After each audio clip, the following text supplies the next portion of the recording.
বাস্তবায়নের জন্য অনেক সমস্যা ছিল। আমি এখানে বলতে চাই না যে বিভিন্ন প্রকল্পের ঠিকাদার চলে গেছে, প্রকল্প পরিচালক চলে গেছে, কাজেই অত্যন্ত ধীরগতিতে হয়েছে। কাজেই এই চলতি বছরের সমাপ্ত প্রায় বছরের যেই উন্নয়ন প্রকল্প, যেই উন্নয়ন বার্ষিক উন্নয়ন কর্মসূচি, এটাতে যেটা সংশোধিত যেই বাজেট, সেটাও আসলে প্রকৃত অর্থে তার থেকেও কম বাস্তবায়িত হবে।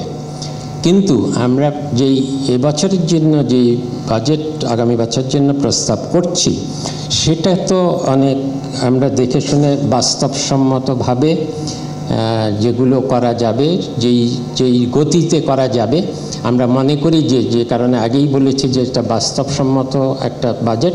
আমরা আশা করি যে এই বাজেটটা প্রায় সম্পূর্ণই বাস্তবায়িত হবে। কাজেই তুলনা যদি করতে হয় যে আমরা স্বাস্থ্য, শিক্ষা এসব ক্ষেত্রে বা সামাজিক সুরক্ষা ক্ষেত্রে বরাদ্দ বাড়িয়েছি কিনা, তাহলে সংশোধিত বাজেট এখনকার সমাপ্ত প্রায় বছরের সাথেই প্রস্তাবিত বছরের বাজেটের তুলনা করলে এটা অনেক বেশি বাস্তবসম্মত হবে। আর যদি বলা হয় যে আমরা নীতিগতভাবে এমন কিছু করছি নাকি, সংখ্যা দিয়ে যা বোঝা যাবে না, কিন্তু ভবিষ্যতের জন্য কি আমরা নতুন কিছু কৌশলগতভাবে করে যেতে পারছি কি না, তাহলে দু একটি জিনিস আমি বলে শেষ করি।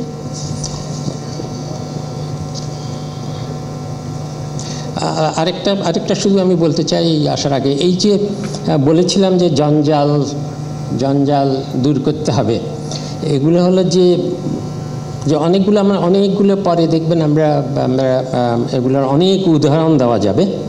কিন্তু ধরুন আমি 2-3টা প্রকল্পের উদাহরণ দিই। জয়দেবপুর থেকে এয়ারপোর্ট পর্যন্ত বাস র্যাপিড টার্মিনাল, এটা নকশা এত ত্রুটিপূর্ণ যে এটাতে অনেক ভোগান্তি হয়েছে উত্তরাবাসীর, এবং এটার 10 বছর ধরে চলছে। এখন বলা হচ্ছে প্রকল্প বাস্তবায়ন 99 নাকি শেষ হয়ে গেছে। 3000 টাকার প্রকল্প।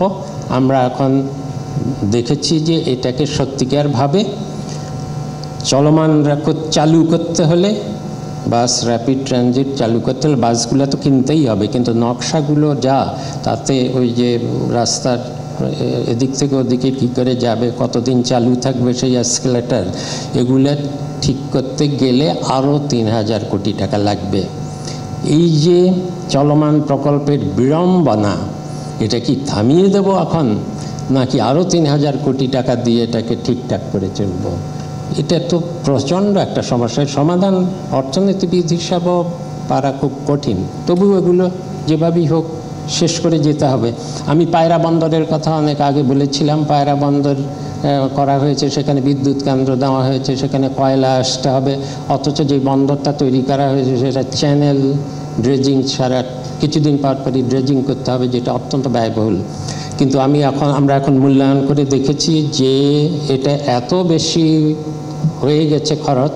এখানে দুটো চাইনিজ কোম্পানির বিদ্যুৎ কেন্দ্র হয়েছে, তার মধ্যে প্রত্যেকটাতে 2টি করে ইউনিট আছে। একটা ইউনিট চালু হয়ে গেছে, আগামী 2-3 বছরের মধ্যে 4টা ইউনিট চালু হবে। তখন যে কয়লা কিভাবে আসবে সেটা কিন্তু আনার কোনো সহজ পথ সেটা খুঁজে বের করতে কঠিন হচ্ছে। সঞ্চালন, এত বিদ্যুৎ তৈরি হয়ে যাবে 3-4 বছরের মধ্যে, অথচ এখানে জ্বালানি মন্ত্রী আছেন, তাই না, ফজল আচ্ছা, এগুলো ওখানে বিদ্যুৎ হবে, কিন্তু এর সঞ্চালন লাইন সম্বন্ধে কোনো পরিকল্পনা নাই।